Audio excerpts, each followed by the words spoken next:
protection against malevolence and trickery. Pay me a bottle and... Don't be shy, handsome. What can Christina do for you? I'm not looking for what you're selling. But I'd like to ask you a few questions, if I may. I'm a doctor. Dr. Reed. All right then, but be quick. Though I usually get paid when I open my mouth.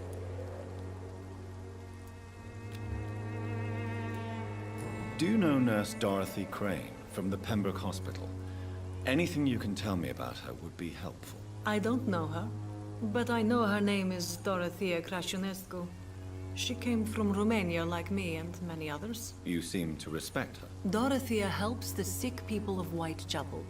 Everyone should respect that. Christina, have you been examined? The epidemic is spreading fast in London, and you could be exposed, or expose others. I don't like doctors or hospitals, but I don't like you asking questions. Considering your line of work, I assure you it is only a matter of time before you have health issues. If it is going to happen, it will happen.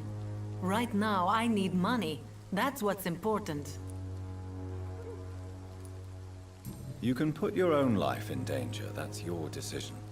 But what about your clients? If you're contaminated, you will put them in danger too. And you think that would worry me? If you knew the men I deal with, their health would not be what you'd worry about.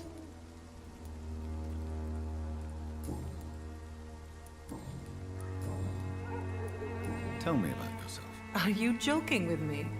People don't usually come to see me for conversation. I have no interest in your work. I am, however, curious as to what led you into this career. Short story.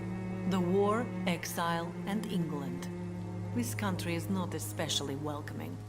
I've been refused many jobs because of where I am from. I had few options left.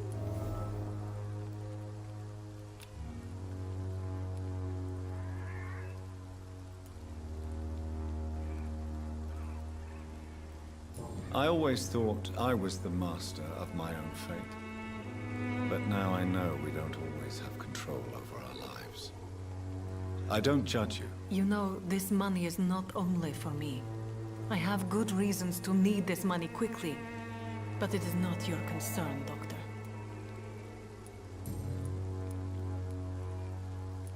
Goodbye, miss. Take care of yourself as best you can.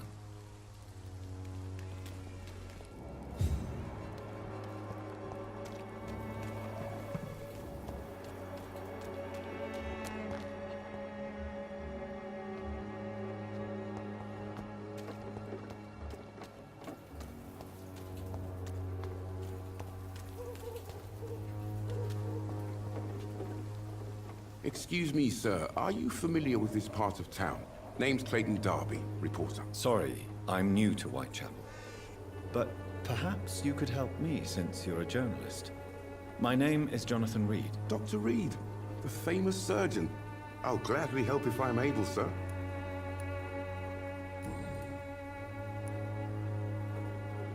What is a journalist doing in this borough after sunset? He goes where none of his colleagues would dare to go, to inform the country. So you risk your life to reveal the truth. I saw many reporters do the same during the war. Whitechapel is the crucible of so many untold stories and tragedies. I want people to know them. That's quite honorable of you. But is the public interested? Not at all, sir. And that's why I'm an independent journalist, hoping to sell some stories.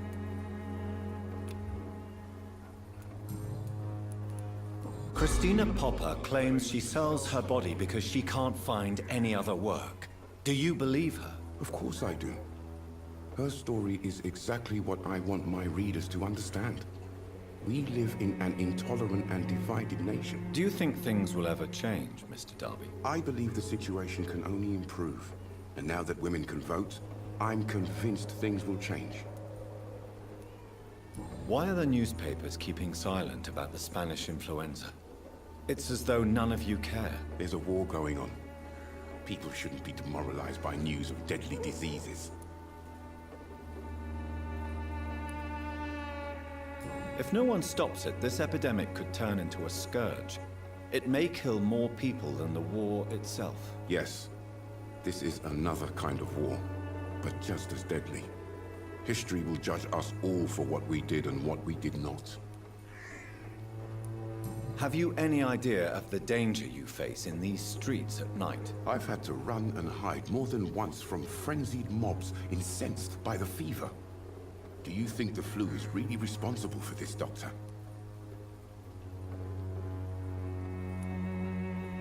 I'm convinced there is more at work here than a simple epidemic.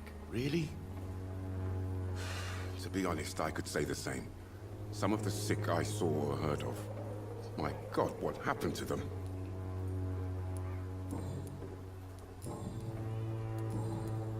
Goodbye, Mr. Darby. Farewell.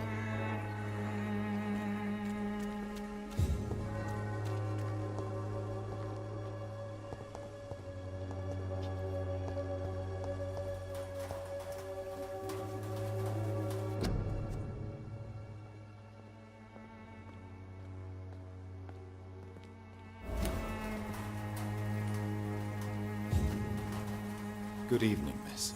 I'm Dr. Reed. I'd like to ask you a few questions. I know what you're thinking. A tall stranger who meets a girl in the street at night. It reeks of the penny dreadfuls. But I mean you no harm, truly.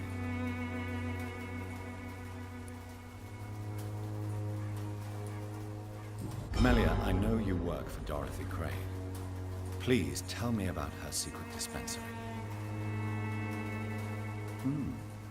A stubborn and mute comrade. Nurse Crane and Darius Petrescu have been clever. I know you understand what I'm saying. Your silence has nothing to do with you being mute, does it?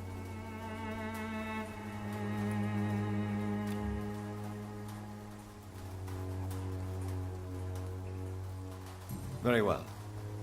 Goodbye then.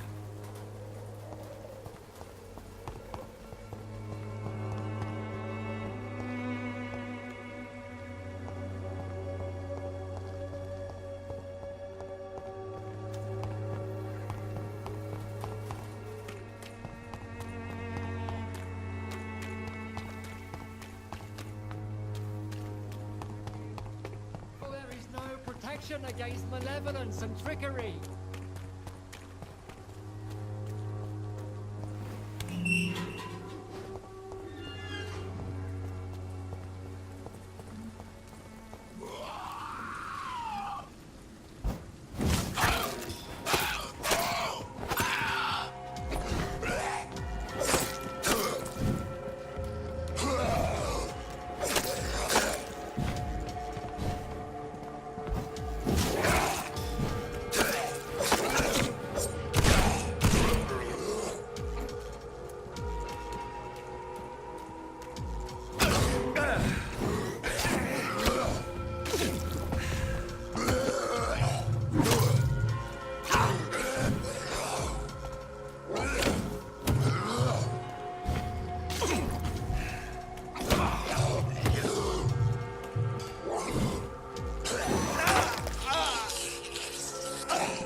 Good evening, sir. I'm Dr. Reed. I would like to ask you a few questions. Please be my guest. Although I may not be the best informant regarding this part of town, my words speak about that which the eyes cannot see. Really? Are you an artist of some kind? I'm a poet, sir. Richard Nethercott, at your service. Are you aware that your life could be in danger in this part of town? But this is where I must be to feel the real beat of the city. I had to come, see it for myself, alone. I understand your need for solitude, but it's not safe around here. I don't care. I don't have many friends, Doctor, and my family despises me. If some misfortune came upon you, who would be here to help you? Well, you for a start, my dear Doctor.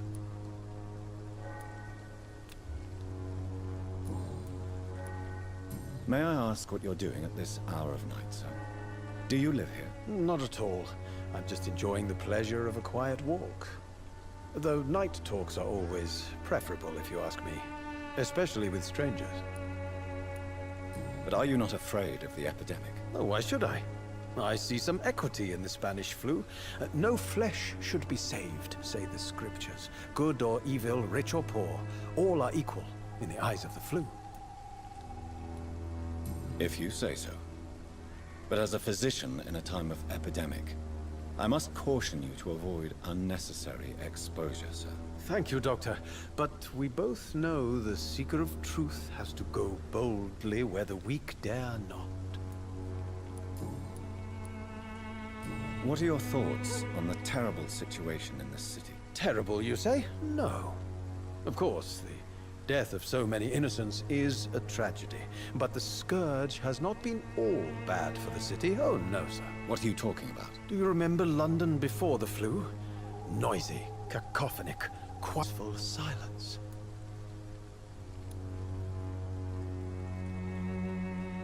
Yes. The enjoyable silence of the grave. You have a unique perspective on the situation, I must admit. Most people fail to understand my perspective. I don't blame them. But how could I call myself a poet if I veiled my feelings?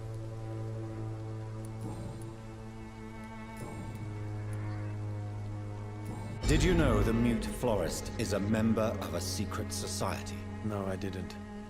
But I thank you for this information, sir. For it only enriches the mystery surrounding the precious camellia. Are you not curious? Is there not more you wish to know? That girl has not an ounce of malice in her. Whatever she may be hiding, it's certain to be for the benefit of most, if not all. I fear you are a hopeless romantic, Mr. Nethercott. Guilty as charged, Dr. Reed. Tell me, Mr. Nethercott, why seek inspiration in Whitechapel? The place is not beautiful per se, but how to explain it? Stirring and challenging. Do you not think it a little morbid? On the contrary, sir. Whitechapel is full of life, full of beauty. Just like my dear muse, the wonderful Camellia. What can you tell me about Camellia? Not much. And that's the beauty of it. She can't speak, you know. She's a locked mystery who exhales kindness and sweetness. Perhaps you're just afraid to find out the truth about your muse. One day, perhaps, I'll ask her to come with me. But will she still be my wild flower of Whitechapel if she moves uptown? And have you ever tried to learn more about her? Where she lives? How she survives? Whom she may know? Maybe I prefer she remains an enigma. Reality can be so dull, don't you think? In what way, exactly? The struggle by gaslight, the barren smiles and the added hunger under the rain. If you say so. Such vibrant antagonism and vivid paradox, the stripped humanity raged across each street. Vivid, of course, yes. And what about the poignant distress? Oh yes, the poignant distress. You see what I mean, don't you? That's what I want to write about, and that's what Whitechapel is made of.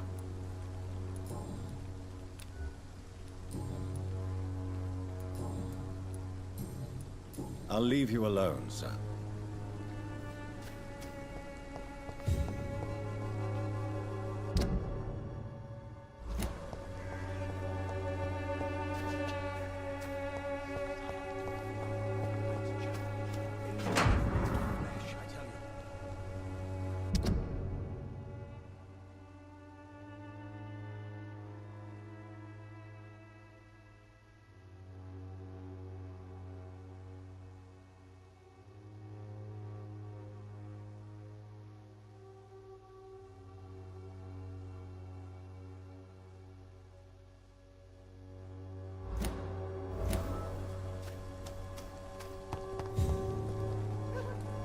Good evening, Mr. Nithicott. And good evening to you too, my good sir. Can I be of any help?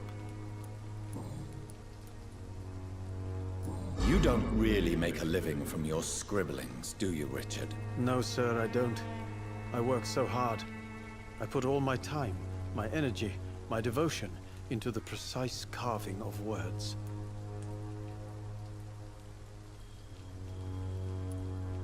When she was younger, my mother was a painter and a poet. She told me many times how poor her artist friends were and how she helped them. My parents pay for my rent, my food, and my clothes. All I have to give them in return is lies they do not believe. You seem embarrassed. Someday I hope to proudly offer my first publication to my parents. Until that day, I'll remain the failure of a son they have to support.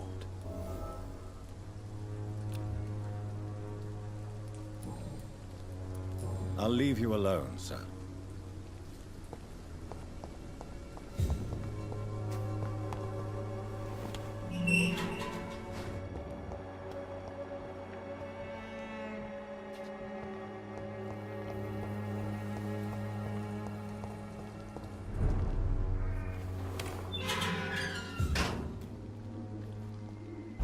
Look at!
This man stunned me with his faith. His crucifix. This is not good news.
Hello, sir.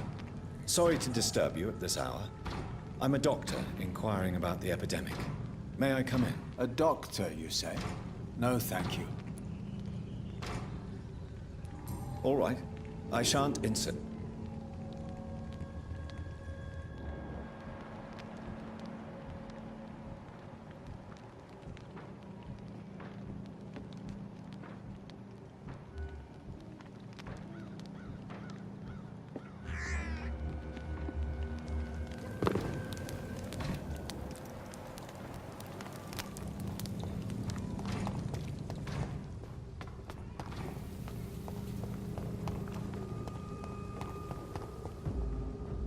Crush the leech, boy!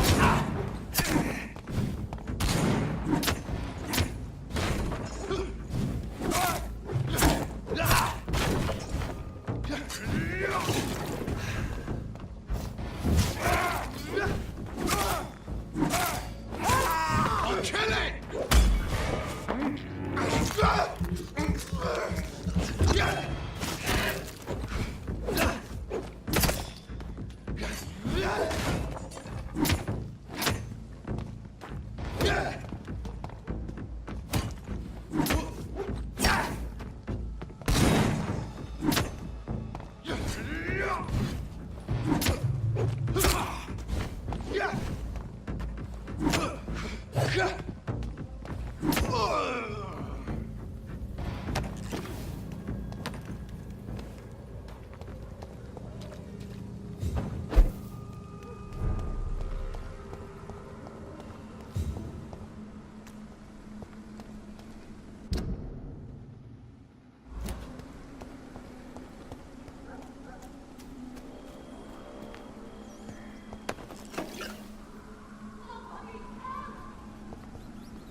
Are you all right, miss?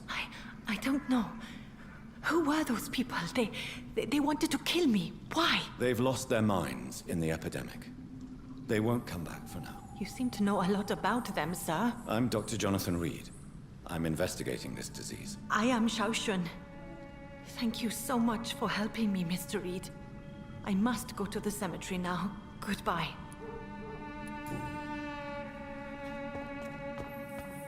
Carnage. Is Father Whitaker's disciple among the bodies, I wonder? This man's far too old to be Samuel. No. By the look of his clothes, this man's a docker.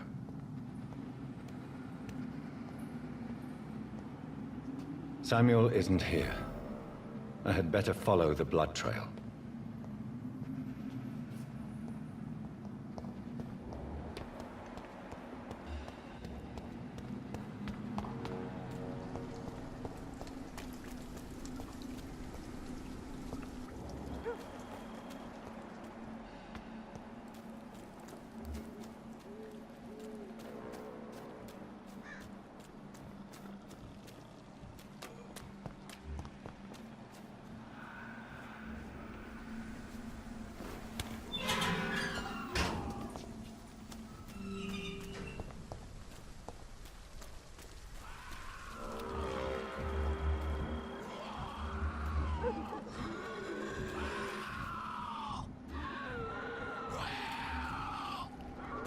As I feared, Samuel no longer preaches the good word.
protection against malevolence and trickery. Good evening, Mr. Whitaker. It's Father Whitaker, my son. So, are you still lost in your rational delusions?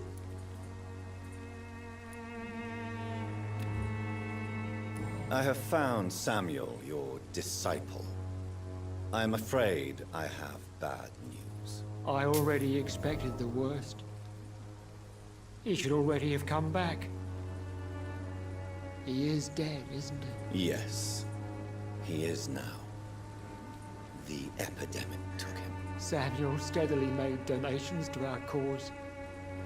He would have rewarded you himself if you'd found me in that awful cemetery.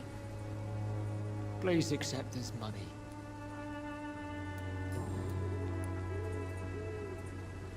Tobias Whitaker, confess why you burnt those people alive. I have done what no one was ready to do. I will smite the flesh of the unclean to protect the righteous. You are just another heartless murderer, exploiting the epidemic to kill with impunity. No!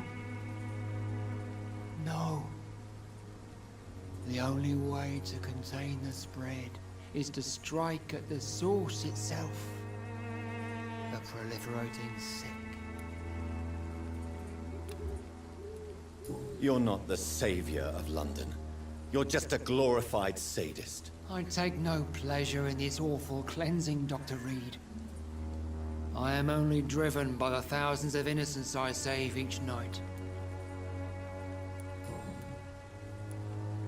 Why did you send Samuel to the cemetery, Tobias? What did you see there? I sent him on a vision. A dream of a dreadful and laughing queen covered with blood, sleeping with the dead and feeding on the fear of the dying. A laughing queen dressed in blood. Tell me more. This epidemic is her feast, the announcement of her return. Against her, science is no more than a child's toy. But who is she? She is the mother of harlots and abomination of the earth. She is Babylon, drunk on the blood of the saints. Why did you... I sent... You... Good evening, Mr. It's far. Your disciple, Samuel, stole from the dead in Stonebridge Cemetery. I have proof of his crime, and proof of his death. No! Samuel was the best of us. So devoted, so zealous. He gave all he had for the cause. He tirelessly preached the good word.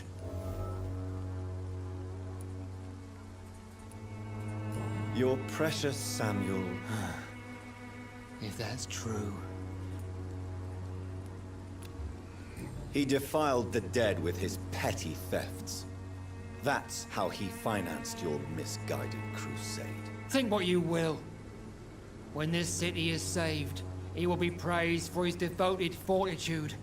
He walked boldly into the mouth of abomination.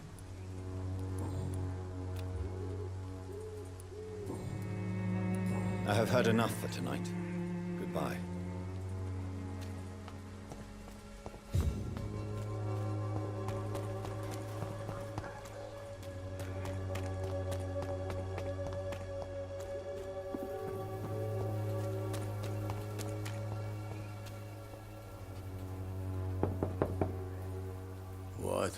What do you want?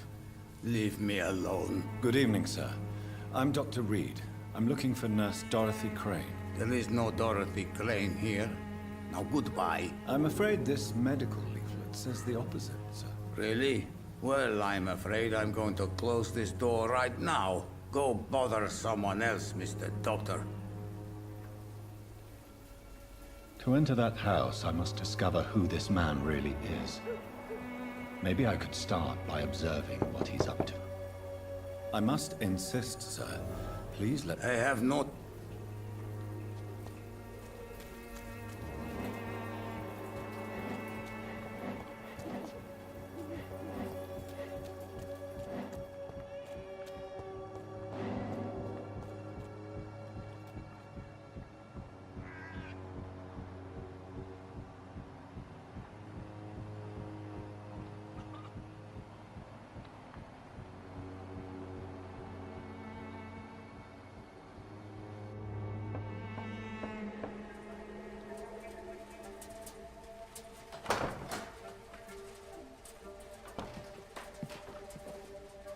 Strange man was at the door with a pass for our medical facility. I refused him entry.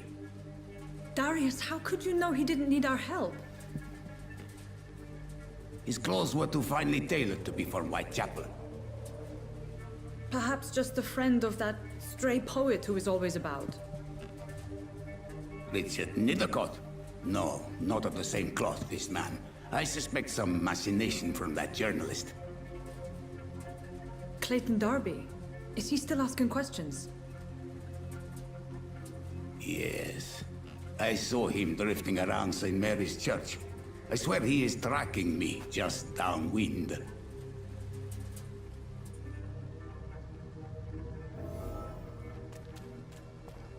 I must talk to that journalist or the poet. They must know about Darius. Nearby the church they just mentioned.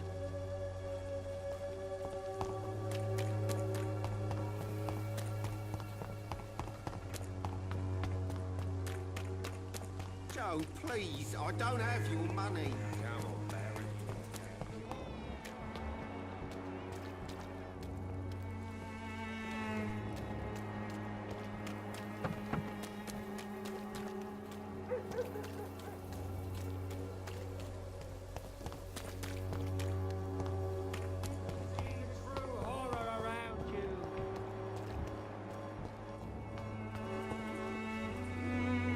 Good evening, Doctor. Can I help you? I heard you're investigating an underground medical dispensary in Whitechapel. What do you know about it? Not much, I'm afraid. They are wary of strangers, and I'm not really an acquaintance of theirs. Why do you care? I'm a doctor, Mr. Darby. I care about everything involving public health and this epidemic. Are you sure you're not just concerned about the repercussions that a scandal involving a certain Nurse Crane from the Pembroke Hospital would bring? Without a doubt, you are a damn fine journalist, Mr. Darby. What do you know of her accomplice, a man named Darius? I don't know much about the man. He's very cautious. Never goes out. Doesn't seem to have any friends or family. He has no relatives at all? No. Except for that strange man, a poet named Richard Nithercott, who sometimes comes by. Darius would never let him in. Where can I find this Mr. Nithercott? He spends most of his time lurking around Whitechapel, talking to himself or declaring verses. These days, you can usually find him behind the church. He unexpectedly did. I followed him, but it was just a ruse to keep me away from his house. Really? How do you know? He went to the nearest mailbox, but just before posting his letter, he ripped it up and threw it away. Goodbye, Mr. Darby. Farewell.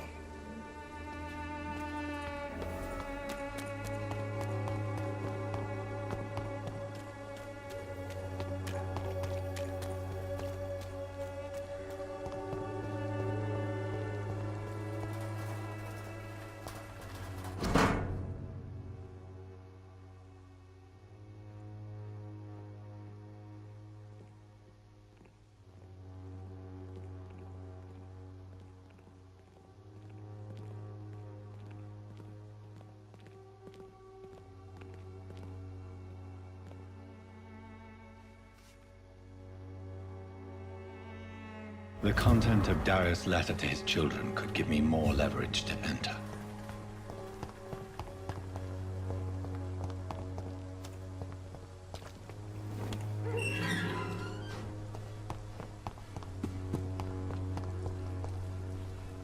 Good evening, Mr. Nithercott. And good evening to you too, my good sir. Can I be of any help? May I ask you a few questions about the district? Extraordinary part of town, is it not? I'll be glad to help you, if I can. I'm looking for Dorothy Crane, a nurse who lives in this vicinity. Dorothy Crane. Oh, I love the name. The Crane of Whitechapel. Sounds very mysterious. But, sorry, no, never heard of her. What can you tell me about an old man called Darius? Darius Petrescu? Yes, I know him. At first, I thought he was only a small publisher. I invited him to publish my work, but his reaction was pretty clear. Not interested in your talent? Darius is an old political activist who takes delight in printing tracts and lampoons. Those communist activities only require mediocre writing skills.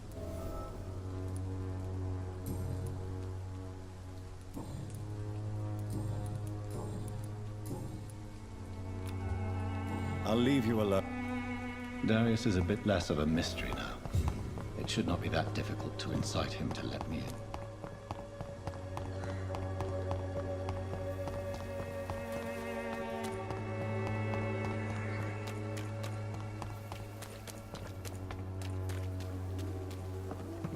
I'm cheap and I'm clean, I promise. The walls of your home. Joe, please, I don't have your money. Come on, Baron, you know the game. You pay for peace of mind.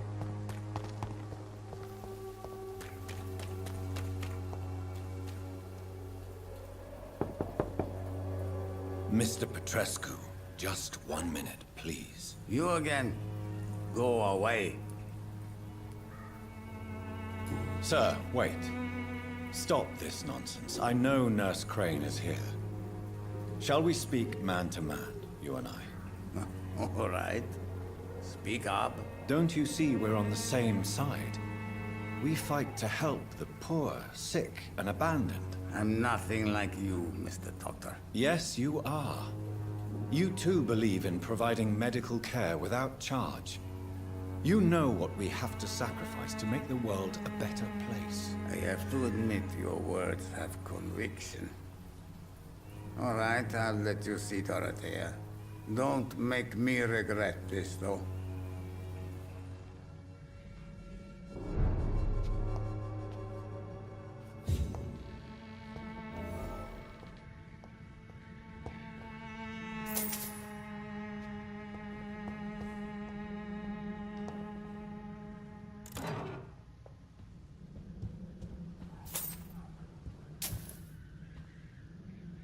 If you want to talk to Dorothea, you must go across the courtyard and take the stairs. We've not been formally introduced. May I ask your name and occupation, sir? I am Darius Petrescu. I'm here to keep snitches and spies away from Dorothea. And I also run this little print shop. Did you refuse to publish Richard Nethercott's previous works, Darius? Yes, his manuscript is as pompous as he is starched. Now there's a man who loves the sound of his own voice. You could have told him so. As a great writer recently said, politeness is the most acceptable hypocrisy. So Dorothy's real name is not Crane. Like myself and many people in this area, Dorothea is from occupied Romania. That's all you need to know. She seems important to the community. More than you can imagine. The West End does not want to hear of Whitechapel's misery. Dorothea is one of the few doing something about it. Tell me everything you know about Camellia, the mute florist. I do not believe in the afterlife, Doctor, but I'm almost convinced Camellia is an angel. She volunteered to give out our medical leaflets. Are you not worried for her safety? She is as brave as she is tough, and clever, too. If only I had met her when I was younger. Are you in love with Camellia, Mr. Petrescu? Don't be stupid. If I had met her when I was younger, we could have won our revolution. Who is she, really? Do you know where she's from? She's not from around here, that's all we know. Camellia is not even her name. It's her favorite flower. You say she has no close family. Well, there's that awful poet who constantly follows her around like a lost puppy. A good man for sure, but a very poor writer. Tell me everything. I do not believe...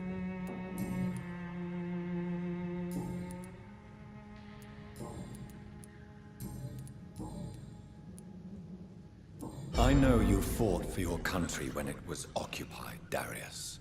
Tell me more about it. I know my days are numbered, and I know I won't see my homeland again. But I fought for Romania all my life. and I will until my last breath. But Romania escaped the grasp of the Austro-Hungarian Empire. It's a free country again. But it's not the country I fought for. My homeland is not appeased, Doctor. And I still see a dark future ahead for my people. Do you have any family left, Mr. Petrescu? Children or grandchildren? Who knows? I have abandoned my people for so long, they might as well be dead. As dead as I am for them, I suppose. Don't be embarrassed, sir. If you must know, my own father disappeared many years ago, and I forgave him. It's quite awkward to talk about our families like this, but... Thank you, Dr. Reed. I appreciate your trust. This war won't last forever.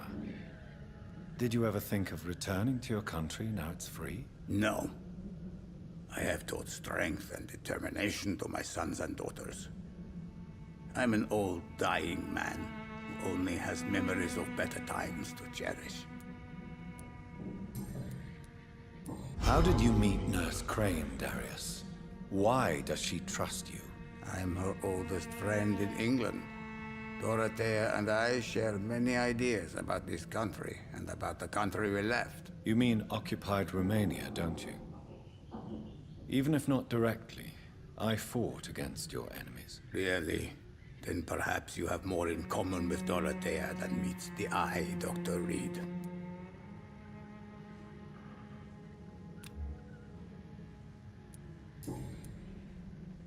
Goodbye, Mr. Petrescu.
What do we have here, nurse? Patient Razvan Vasily. High fever running on 3 days. Complaints of dizziness, muscle aches, and head pain. Diagnosed with influenza. Treatment? Aspirin and salicin for the fever and discomfort. Liquids for dehydration, but he's having trouble keeping even water down. Aspirin and salicin, you say? Why not some warm milk and a kiss on the cheek? Where are the quinine salts? Tried buying, borrowing, even stealing. There's none to be found, Doctor. He's not convulsing, he's choking. He's not getting any air. Scalpel! Hand me that scalpel! What can I do, Doctor?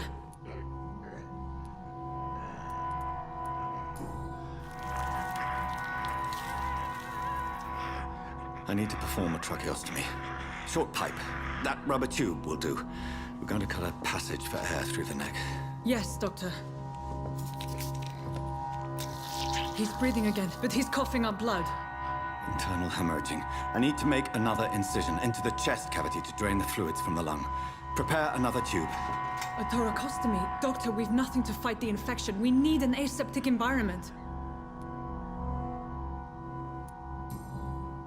Right then, Nurse Crane. What do you suggest we do? I've no idea. I'm not the doctor. Time is of the essence. We need to perform a thoracic drain. Yes, Doctor.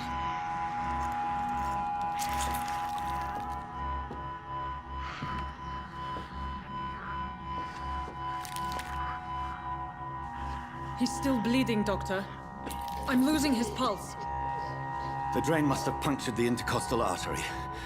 There's too much blood. Are you all right, Doctor? I can't see.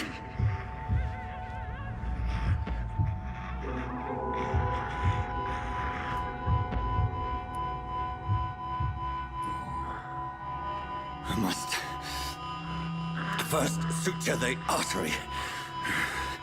Find the wound. The source of the blood. Needle and thread, Doctor. Good. The stitches are holding. How's he doing? We're losing him. We've lost his pulse. He's dying, Doctor!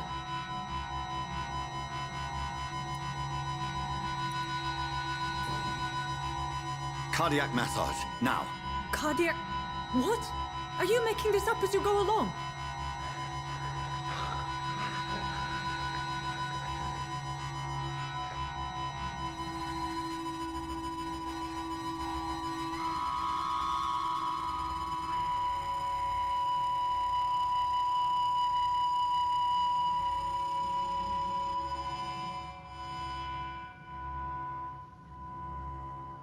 We've lost the pulse. He's gone, Doctor. Nurse, we did everything we could. Truly? Everything you could. Is that how you'll report this in your log? Is this how the war went? Piling up one poor corpse beside the next? This was not an influenza.